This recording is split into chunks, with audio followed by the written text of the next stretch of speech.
Salut à tous, c'est Axel de testmobile.fr. Je vous propose aujourd'hui de tester le Wiko Sync Pix, P-E-A-X, qui est un terminal dual-core avec un écran 4.5 pouces proposé par Wiko. On a déjà testé un appareil venant de ce constructeur et c'était pas mal. C'était le Slim.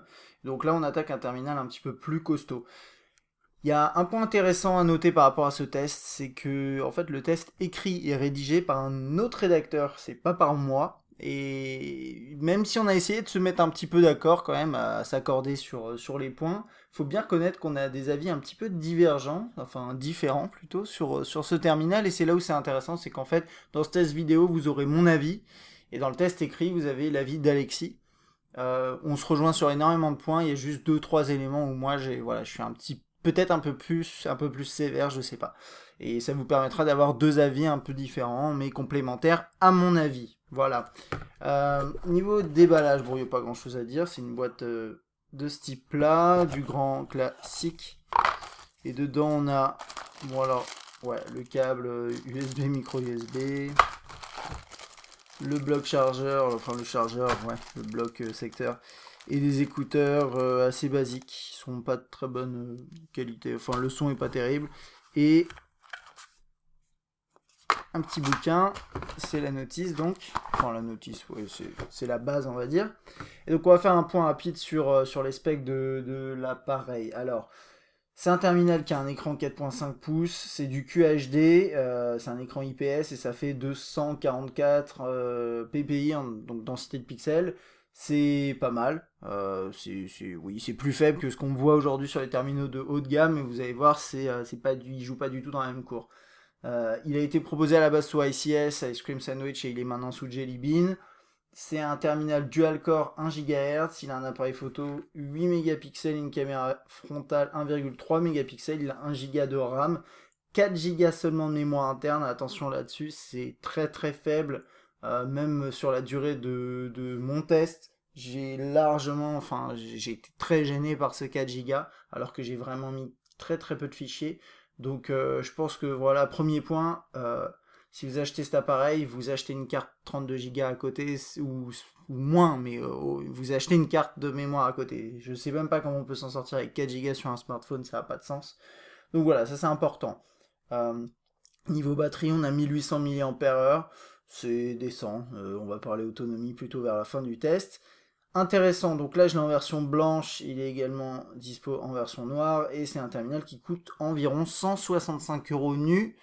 Et c'est là où c'est intéressant. Voilà, c'est Wiko, c'est des appareils qui sont relativement bien équipés, il y a un bon rapport qualité-performance-prix globalement. On va voir si si pour celui-là c'est la même chose. En tout cas, 165 € nu. Oui, c'est pas grand-chose. Et si vous avez un forfait sans engagement, ce genre de forfait, bah, ça peut être un appareil très très intéressant.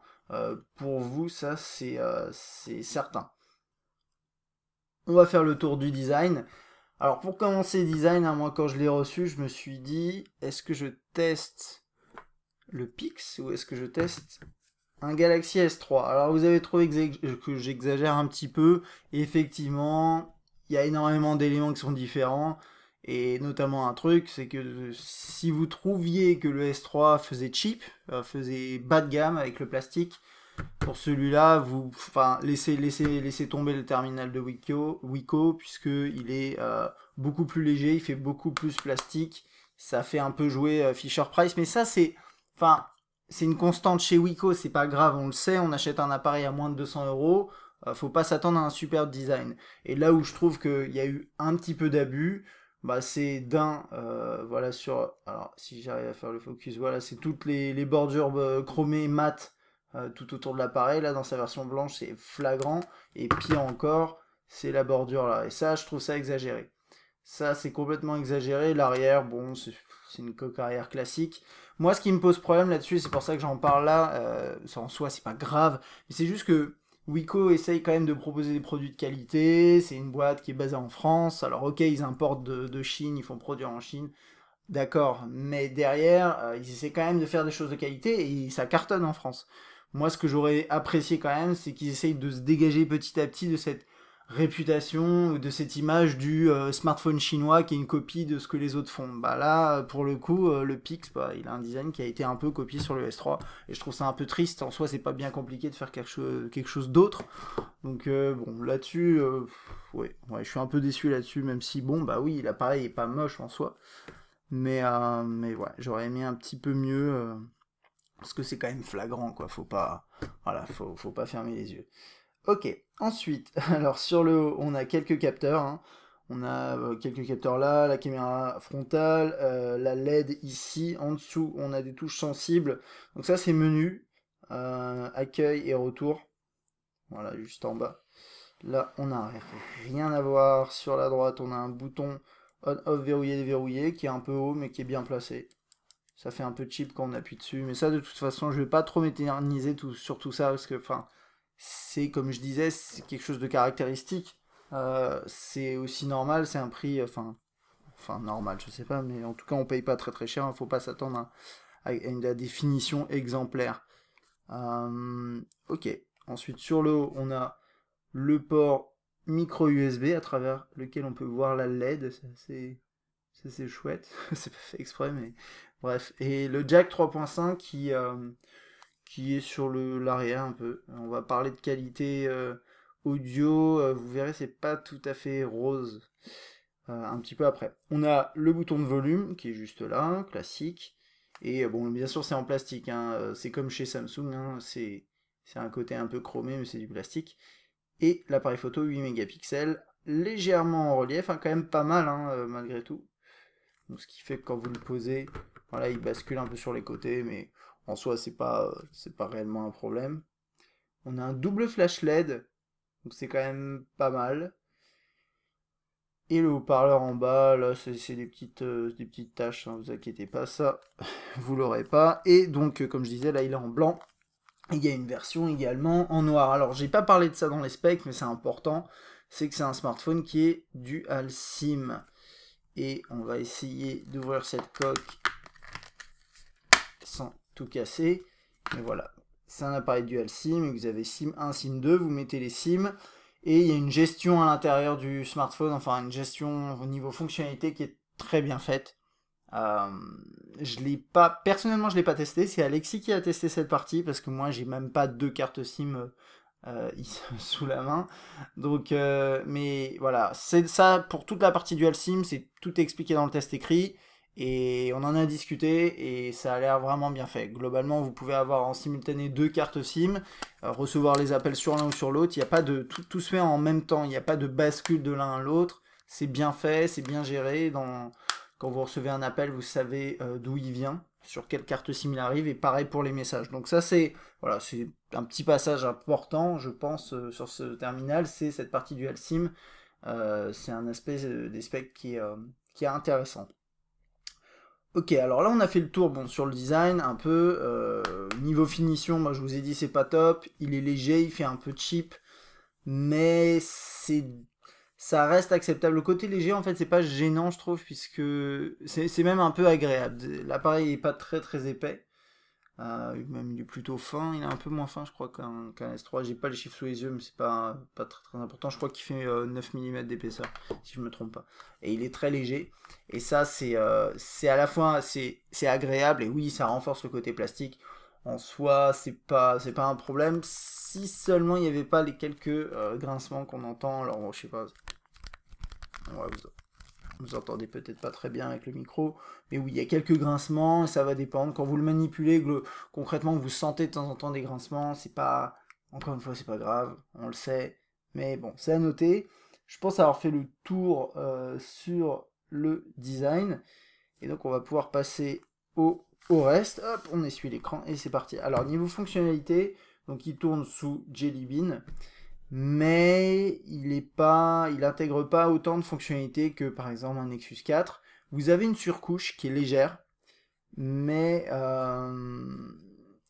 ça reste, il y a une surcouche qui est légère, mais c'est assez étrange. Vous allez voir, c'est paradoxal d'une certaine façon. C'est à la fois il tourne sous Jelly Bean, mais il y a moins de fonctionnalités qu'un terminal de base sous Jelly Bean tel qu'un Nexus 4 par exemple, et à côté de ça, il y a une surcouche qui rajoute des choses, mais on a des choses en moins aussi. Donc vous le verrez, c'est assez étrange. Personnellement, je comprends pas trop.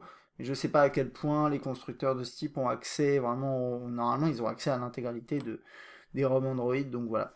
Là, quand vous déverrouillez, vous avez la possibilité de déverrouiller ici. Là, c'est l'appareil photo. Et ça, c'est l'accès au téléphone. Vous voyez pas à l'écran a priori.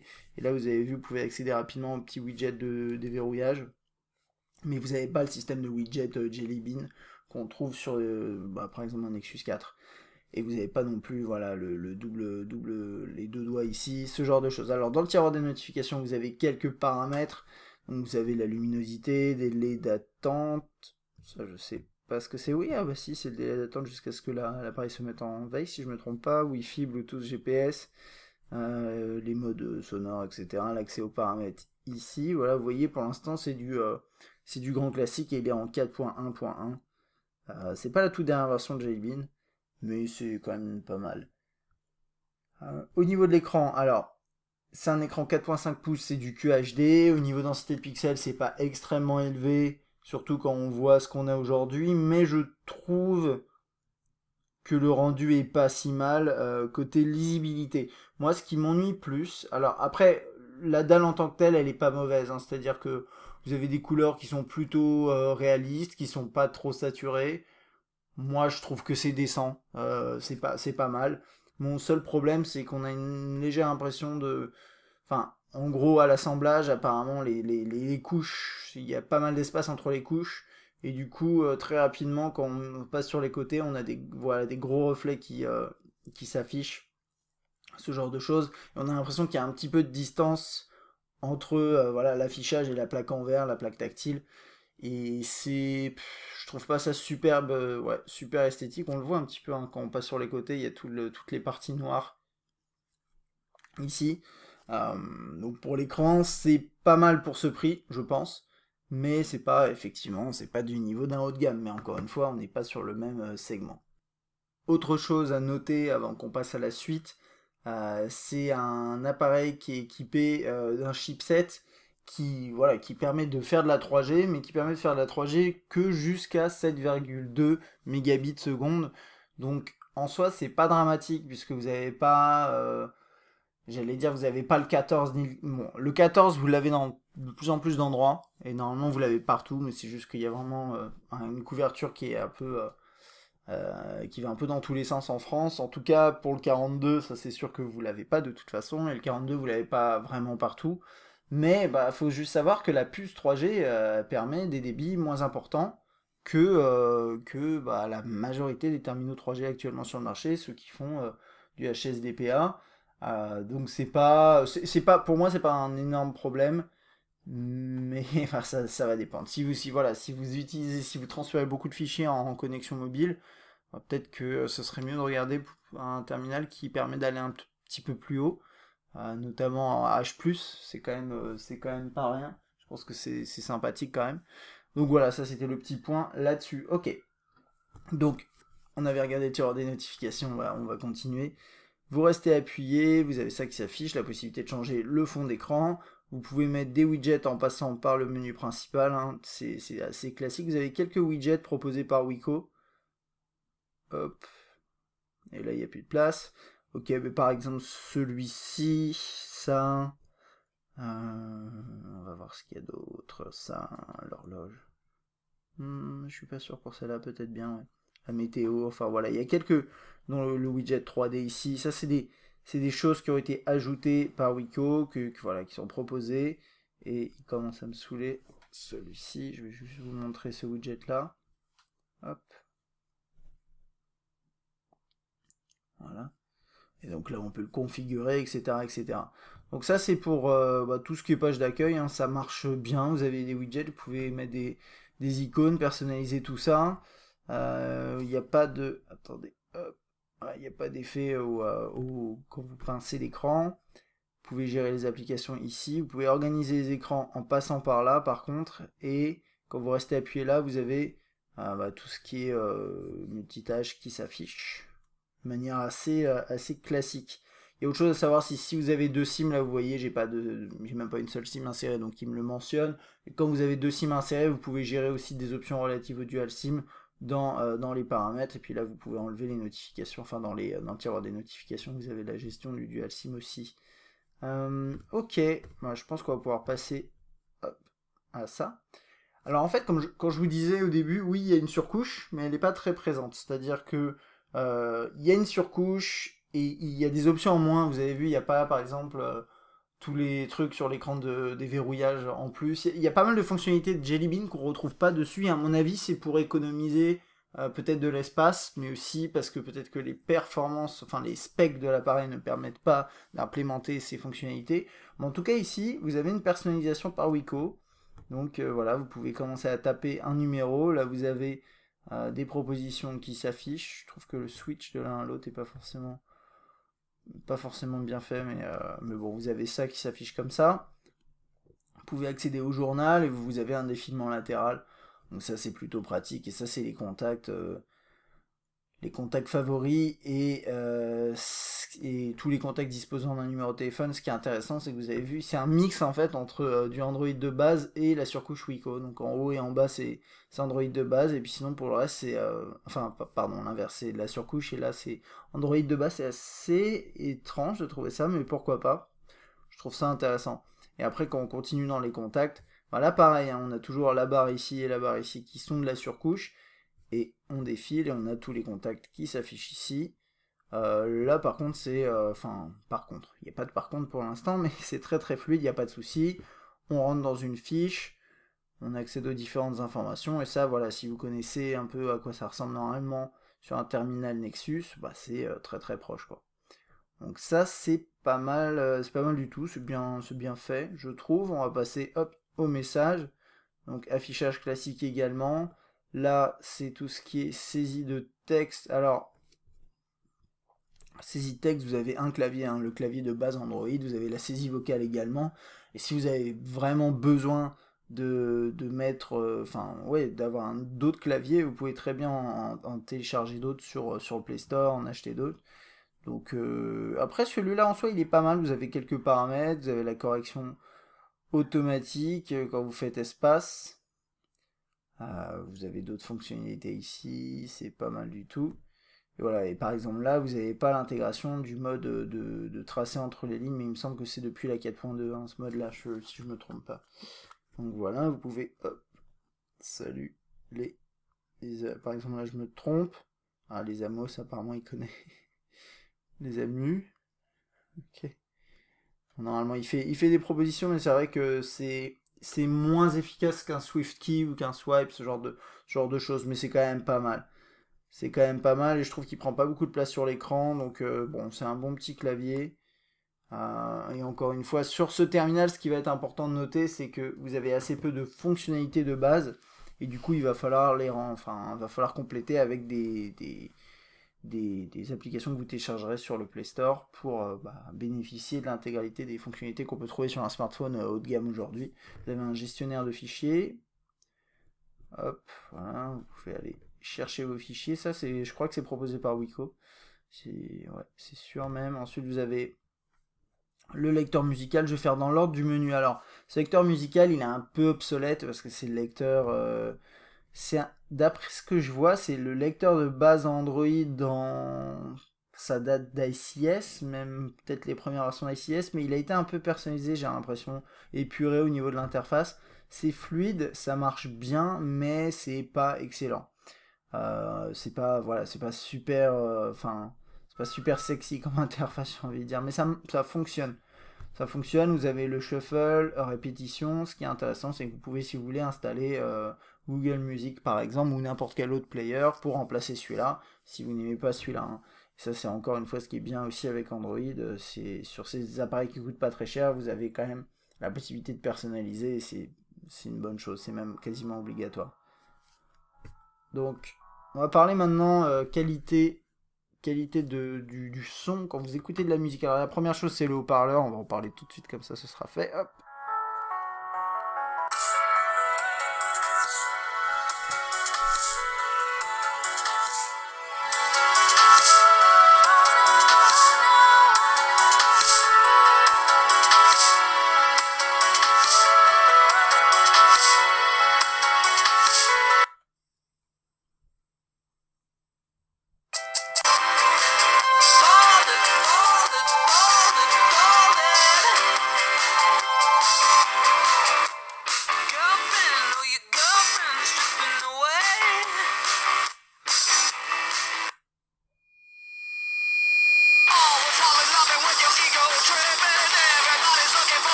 haut-parleur sur le Pix, il est pas très puissant.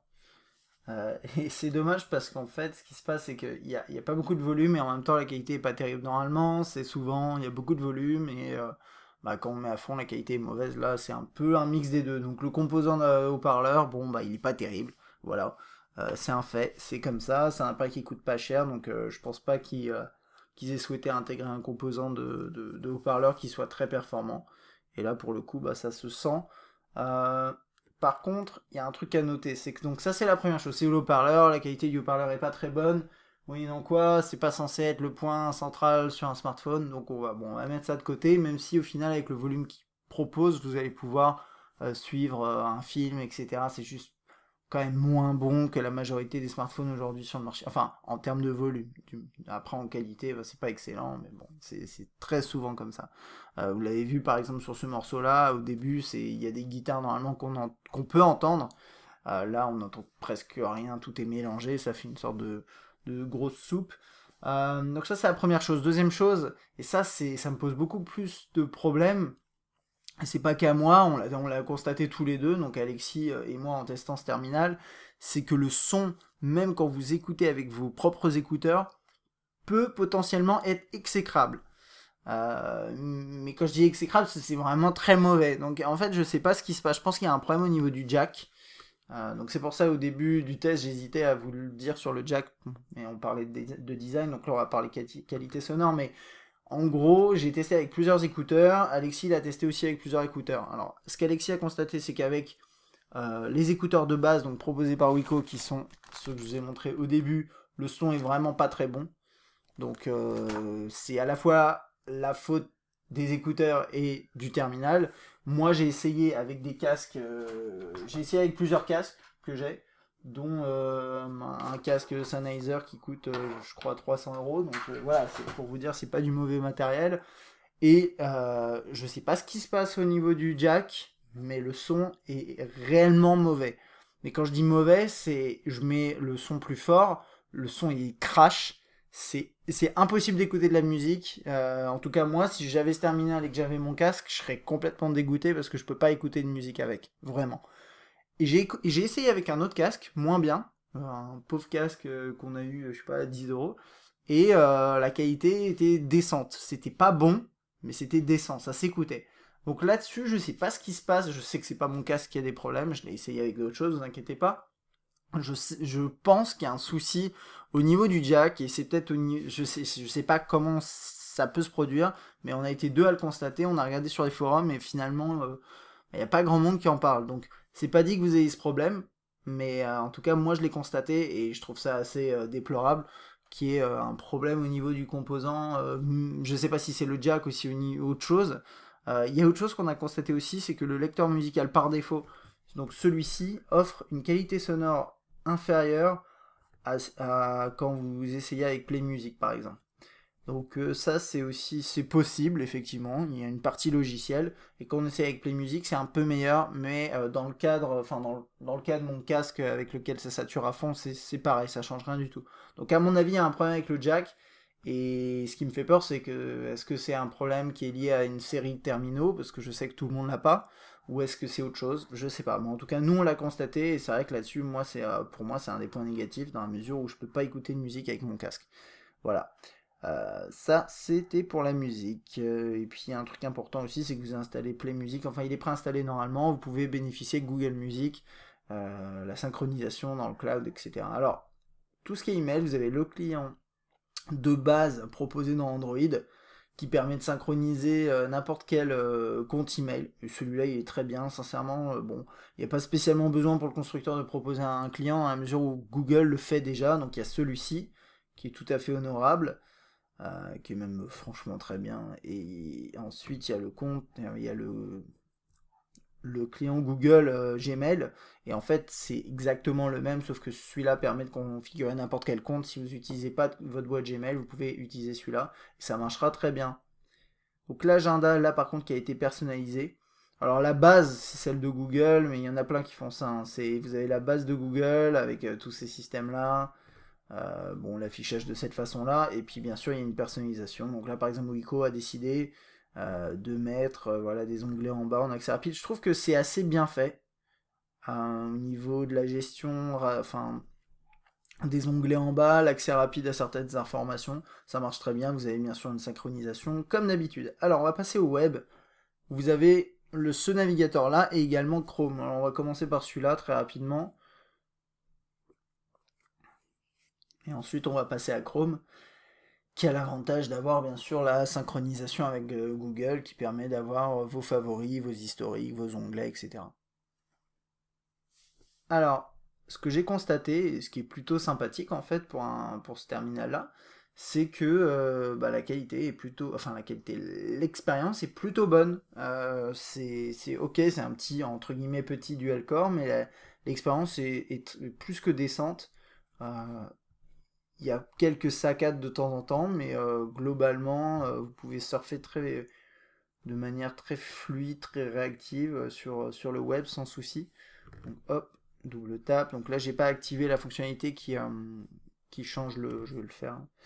Hop. Bon, vous avez les mêmes fonctionnalités que dans le navigateur Android par défaut, puisque c'est celui-ci. Vous avez le lab, etc. Voilà, double tap, vous avez ça qui s'affiche comme ça. Bon, ça reste sur le côté. On va hop, aller voir dans un nouvel onglet, vous pouvez ouvrir de nouveaux onglets, ce genre de choses. Bon, voilà, on va aller quand même voir un site un peu plus lourd. Donc voilà, vous avez quelques effets mosaïques, ce genre de trucs, mais au final, c'est quand même très très bon. Là, c'est un article un peu plus lourd, et moi je trouve que l'affichage se fait très très bien, la manipulation se fait bien. Il n'y a vraiment pas de souci. Donc là-dessus, c'est intéressant. Si vous aimez faire du web, un écran 4.5 pouces qui est quand même réactif, l'expérience est bonne et j'ai pas constaté de problème particulier. Donc même avec le navigateur par défaut. Donc là, je suis sur un site vraiment plus lourd. J'attends un peu que ça ait terminé de charger. Là, il manque des images. Normalement, voilà, on va dire que c'est à peu près bon. Et bon, bah c'est pas mal, quoi. C'est pas mal du tout, moi, je trouve. Donc ça, c'est la première chose. Hop. On va passer à Chrome très rapidement.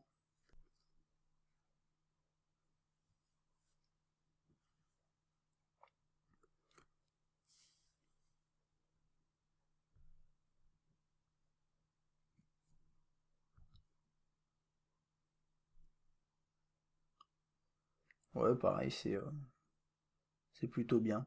C'est plutôt bien.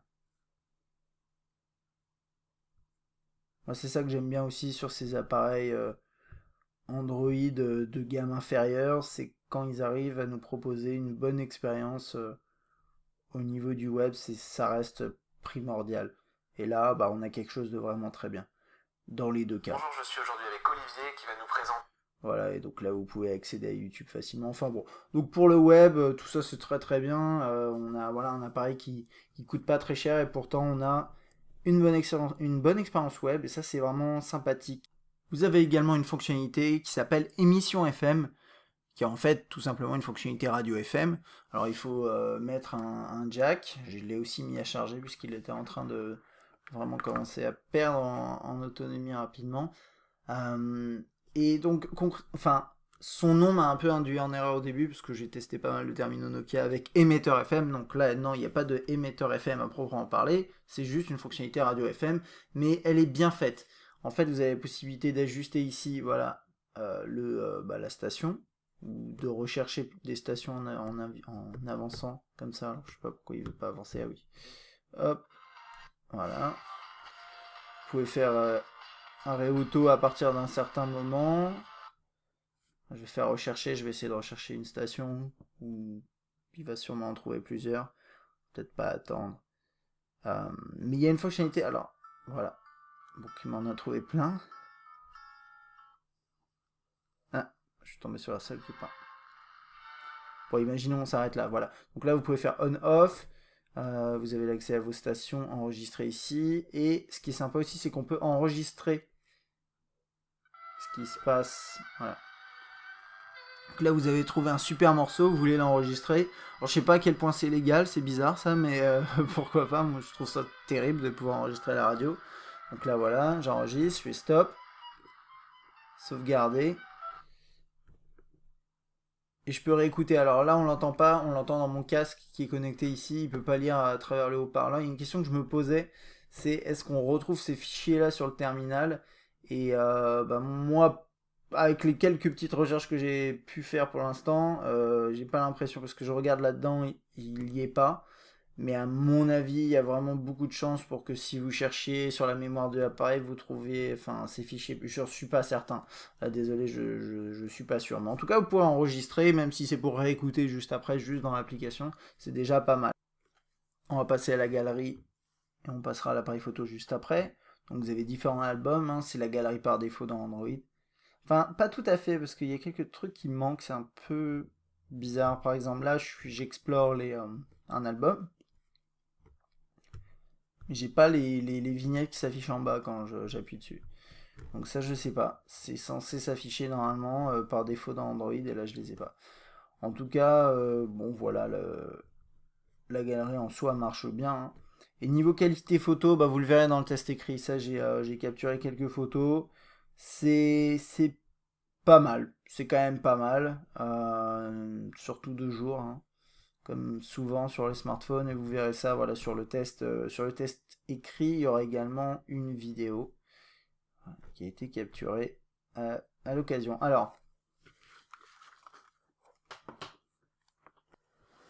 on a l'interface classique Android avec quelques petites différences, hein, mais globalement au niveau graphisme, hein, vraiment ça ressemble à ce qu'on trouve sur un terminal Nexus, mais pas exactement. Donc là, on a la possibilité de switcher donc de la caméra, de l'appareil photo à la vidéo. On a deux modes de panoramique, hein, comme ce qu'on trouvait sur le Slim. Hop, on a la possibilité d'accéder au mode de capture. Donc là, avec différents modes hein, qui s'affichent ici. Là, alors, hop, là, on a le zoom. Et ici, on a quelques options. Donc le mode HDR, qui marche plutôt bien, je trouve. Le flash, donc à gérer. La balance des blancs, les effets de couleur. Quelques modes de scène, voilà. Et là, quelques paramètres supplémentaires. Donc là, on peut déterminer le full screen. Donc ça change aussi le ratio. Et au final, donc ça change le nombre de pixels à l'image. Mais voilà, normalement c'est 8 mégapixels. On doit basculer de l'un à l'autre. Je sais pas exactement combien ça fait. Mais voilà, vous pouvez changer le ratio. Si vous préférez 4 tiers ou 16:9. Enregistrer la position ou non. Capture continue. Exposition, retardateur, netteté, temps de saturation, luminosité, tout ça c'est classique. La taille d'image ici. Moi je trouve ces menus là ils sont très mal faits. Hein. C'est ce que j'avais dit sur le Slim aussi. Mais devoir appuyer sur la petite flèche là qui est à peine visible pour pouvoir basculer l'un à l'autre, je trouve pas ça super pratique. Vous pouvez pas faire comme ça sur les côtés. Donc bon, moi j'aime pas trop ça, mais bon, ça marche quand même pas mal. Et c'est à peu près tout ici pour l'appareil photo. Prenez une photo comme ça, bien entendu. Vous pouvez on va regarder ça. Qu'est-ce que j'ai là? Un stylo, c'est merveilleux. Voilà, le focus se fait. Hop, on appuie. Alors, il y a un premier truc, c'est quand vous lancez... Non, je vais terminer, pardonnez-moi, sur la vidéo. Donc, la vidéo, bah, classique ici, comme ça. Vous filmez là, vous pouvez prendre une photo pendant que vous filmez en appuyant ici. Vous pouvez zoomer, dézoomer. Il y a un focus qui se fait, mais il faut l'activer dans les paramètres. Hein. Donc, pensez-y, la mise au point, il faut mettre continu et pas infini. Ça permet de faire la mise au point continue, tout simplement. Et l'exposition et la qualité vidéo à gérer ici. Hein. Si vous voulez être en max, haute qualité, c'est par ici que ça se passe. Alors, il y a un truc qui est important, enfin qui est intéressant de noter, c'est que pour une raison que j'ignore, enfin, ouais, non, je sais pas effectivement pourquoi ça fait ça, mais le composant d'appareil photo, en soi, il est pas mal, mais c'est juste qu'il fait il refait le focus tout le temps. Et vous le verrez dans mon échantillon de vidéo, l'autofocus continue, mais c'est vraiment une horreur parce que je sais pas, il va refaire le focus tout le temps, tout le temps, tout le temps. Et quand il refait le focus, bah, il fait ce petit effet que je vais vous montrer. Donc voilà, ça fait ça. Et là, j'ai à peine bougé, donc on est sur le même plan. Hein. Vous voyez, le stylo, il est au même niveau que juste avant. Donc là, je suis là, hop, il fait le focus. Donc vous voyez, il y a un petit effet de zoom, plus un petit clic de l'optique qui s'entend bien. Moi, je l'entends et vous l'entendrez peut-être si j'arrête de parler.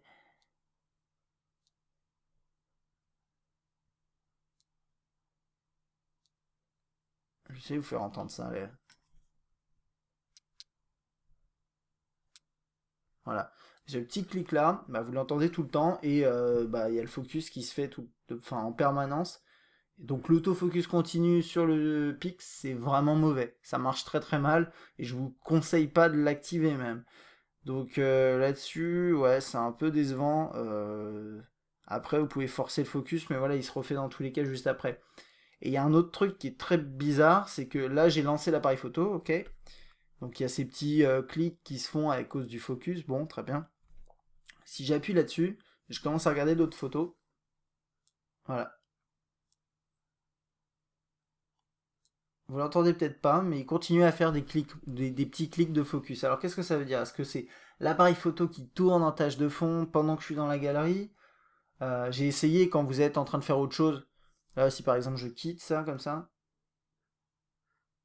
ouais, il le fait plus. Alors que quand j'étais dans la galerie, en venant de l'appareil photo, il continue à faire des cliquets. Je sais pas, ça peut sembler être des détails, mais ça montre qu'il y a quand même quelques petits soucis au niveau optimisation d'un logiciel, et je me demande s'il n'y a pas des soucis hardware aussi sur certains éléments comme ça. Donc là, bon, l'appareil photo en soi n'est pas mauvais, l'interface est intéressante, mais il y a quelques petits bugs comme ça qui, je trouve, sont assez agaçants. Donc il y a ce petit clic qu'on entend tout le temps, et surtout l'autofocus continu en vidéo qui est une horreur. Qui est là, mais qui est trop là, et qui se met tout le temps en marche parce que c'est pas assez optimisé. Donc là-dessus, c'est un peu dommage, et je pensais que avec une première mise à jour que l'appareil a subi, ce genre de truc, on l'aurait pas retrouvé, on l'aurait pas trouvé. Et bah non, donc c'est là. Là, il y a le lecteur Google Vidéo, donc pour lire vos vidéos. Il sort des vidéos en 3GP. Alors ça, jamais là, je viens juste de le découvrir parce que j'ai pas encore sorti mes vidéos pour l'instant. Mais ok, bon, 3GP, c'est pas.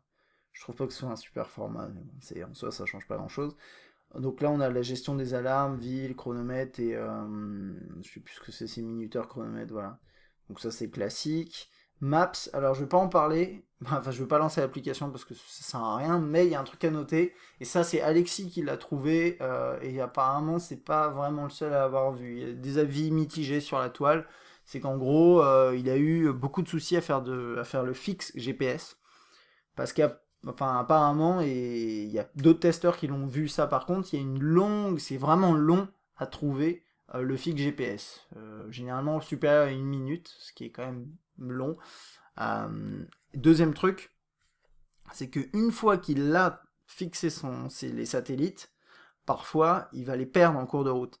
Et ça, c'est à la limite plus problématique, parce que j'ai envie de dire, quand vous avez trouvé les satellites, bah d'ailleurs, hop, je vais le lancer, a priori, il devrait même pas réussir à localiser où je suis. Bon, on va voir. Hop. Ouais. Une fois qu'il a trouvé le fixe, j'ai pas fait, excusez-moi. Voilà. Une fois qu'il a localisé les satellites et qu'il vous a localisé vous, parfois il va perdre la position. Et donc ça c'est un petit peu, c'est un peu dommage quoi, parce qu'en termes en utilisation GPS vous aurez peut-être des problèmes. Donc voilà, ça c'était pour le petit point là-dessus. Ça fait partie des points noirs qu'on a relevés. Donc bon, c'est un peu dommage.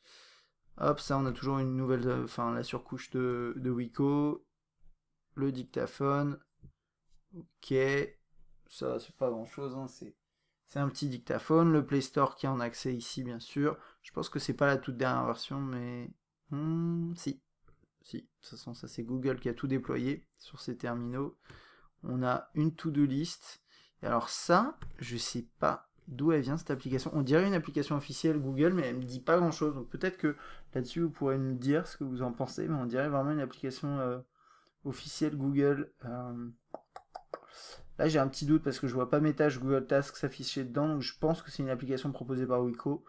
Si vous avez une idée là-dessus, désolé, hein, je suis un peu dans le flou, mais n'hésitez pas à laisser un commentaire. Bon, c'est une application to do, hein, c'est pas non plus vital. Je pense qu'on a fait à peu près le tour, hein. Ouais, on a fait à peu près le tour. On a regardé la musique, on a regardé les widgets, on a regardé le web. Alors niveau performance, c'est quand même pas mal, hein. C'est quand même pas mal. C'est un petit dual core, mais je trouve qu'il s'en sort bien sur pas mal de. Bon, je vais lancer un petit jeu, qui est pas très très lourd. Il s'en sort pas mal même sur des jeux en 3D. Globalement, vous allez pouvoir les utiliser. Mais ce sera quand même beaucoup moins fluide que sur un terminal haut de gamme, et même sur un petit jeu comme voilà, j'ai Minecraft Pocket Edition, c'est jouable, largement jouable, mais c'est beaucoup moins agréable de jouer sur ce terminal que sur pas mal d'autres aussi. Donc on va regarder ça très rapidement, hein, c'est pas... Hop. Ok. Donc vous voyez, vous pouvez jouer, il n'y a pas de souci. Mais quand il commence à avoir un peu d'éléments à l'écran, enfin c'est un peu plus saccadé du moins à l'écran. C'est ça qui est à noter, c'est que parfois c'est un peu plus saccadé. Bon, là pour l'instant ça marche bien, mais c'est vrai que moi j'ai eu des moments où c'était un peu saccadé, mais c'est pas violent, c'est-à-dire que vous pouvez jouer, mais c'est pas, encore une fois, la meilleure expérience que vous pouvez trouver, mais faut pas oublier que c'est un terminal qui coûte 165 euros, quoi, donc nu. Donc c'est pas, voilà, faut pas s'attendre à trop, moyennant quoi, vous allez pouvoir jouer avec, et c'est ça qui est intéressant. Euh, ok, et si vous voulez des résultats de benchmark, Alexis en a fait pas mal, et ça sera sur le test écrit. Ne vous inquiétez pas là-dessus, il s'est un peu lâché, donc il y a beaucoup de choses à dire sur les performances sur le papier. Euh, et moi, globalement, de ce que j'ai constaté, en jeu, vous avez vu, bon, ça marche. Parfois, c'est un peu plus saccadé, puis ça va dépendre des jeux. Si vous installez Dungeon Hunter 4, ça va pas très très bien tourner, c'est normal. Maintenant, si vous avez des jeux plus légers, plus optimisés, ça tournera correctement. Ce sera pas magnifique, mais ce sera jouable, largement jouable. Puis après, pour du casual gaming, il n'y aura pas de souci. Ça, c'est la première chose. Et ensuite, après, dans l'interface, moi, j'ai trouvé ça fluide. L'écran est moins réactif, globalement, que sur du très haut de gamme, mais ça, c'est normal. Sur le web, c'est très bon, et ça, c'est vachement important. Le web, ça tourne très très bien. Je pense que c'est même le point central sur cet appareil. Vous avez une belle expérience web. Et pour le reste, dans l'interface, ça tourne quand même assez bien. Globalement, vous avez vu un peu tout au long du test, il n'y a pas eu de moment où le menu était vraiment saccadé ou quoi que ce soit. C'est tout à fait manipulable, c'est tout à fait réactif à l'utilisation, il n'y a pas de souci. Et dernière chose, on va parler autonomie. Et ça fait partie des points où en fait on a constaté des choses différentes. Donc en fait Alexis l'a surtout testé en utilisation avec beaucoup de data mobile, avec assez peu d'écran, relativement peu d'écran, environ 3 heures par jour en cumulé.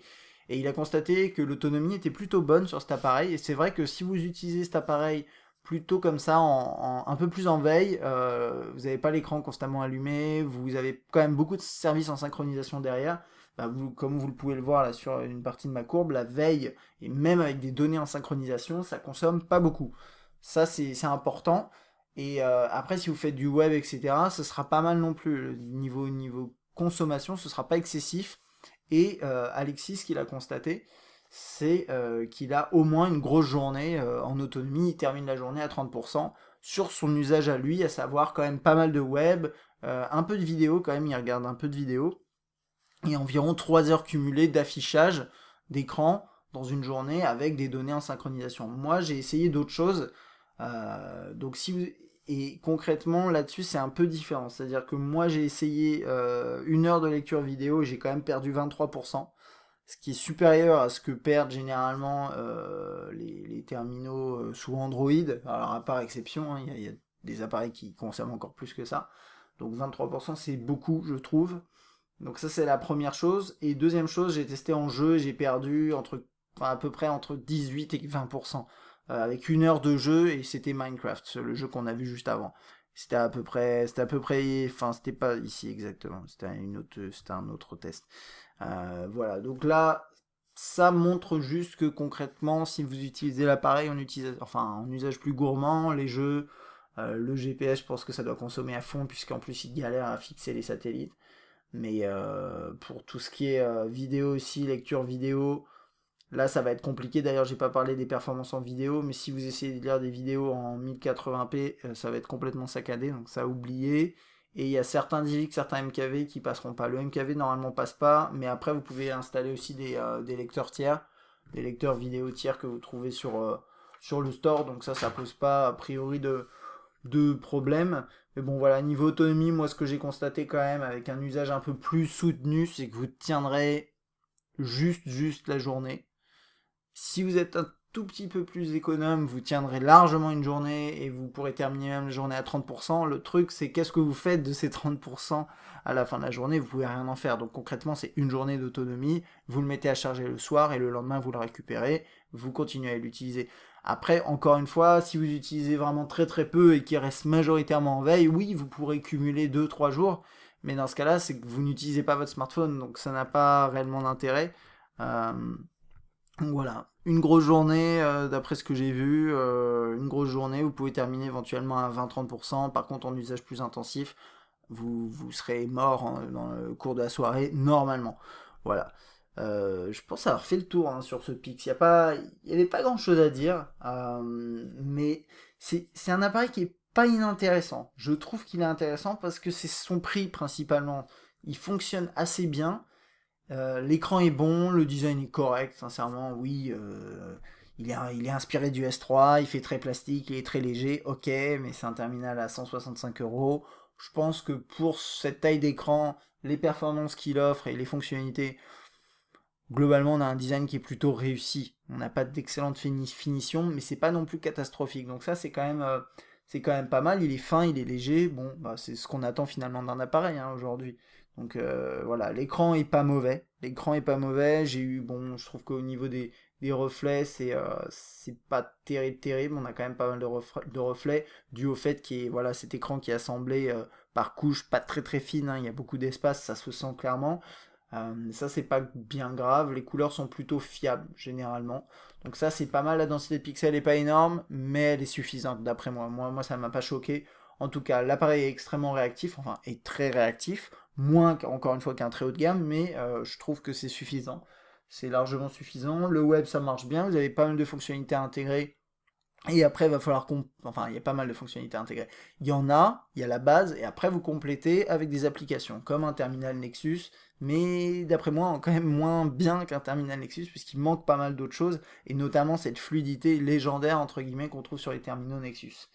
On a constaté quand même quelques bugs qui sont, d'après moi, enfin, quasi rédhibitoires. Donc le premier, c'est le bug que j'ai constaté avec le son, qui est quand même dramatique, je trouve. Il y a le bug avec le GPS, il y a le bug avec l'appareil photo, qui fait que l'autofocus continu en vidéo, il est atroce, et qu'il y a pas mal de bruit qui est émis par l'optique.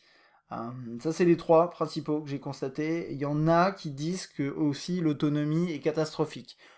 Personnellement, je ne l'ai pas constaté, Alexis encore moins, donc peut-être que vous tomberez sur une série qui passe pas. Je pense qu'il y a quand même des gens, si vous fouillez un peu sur les forums, les gens critiquent beaucoup Wiko pour pas mal de choses.